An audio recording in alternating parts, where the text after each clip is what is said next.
There is a particular kind of exhaustion that comes from working hard for years and watching your savings account move in inches. And it is not laziness or bad luck that produces this feeling. It is a misunderstanding of how accumulation actually behaves in its earliest stage.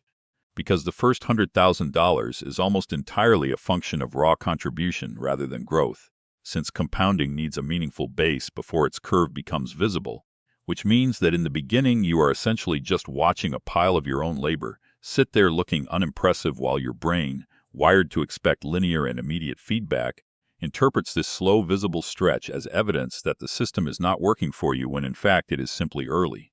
If you save $1,000 a month at a modest average return, the first $50,000 might take you close to 4 years to reach, but the second $50,000 arrives measurably faster, not because you started earning more, but because a portion of the growth is now being generated by money that used to just sit there. And this is the part that behavioral economics keeps circling back to, that humans are pattern-matching creatures who judge progress by how things feel in the short term, rather than by what the underlying curve is actually doing.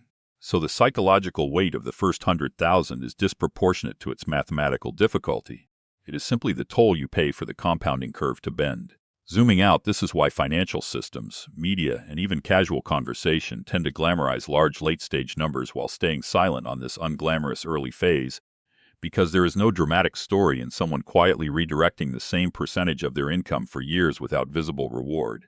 And yet that quiet redirection is the entire mechanism.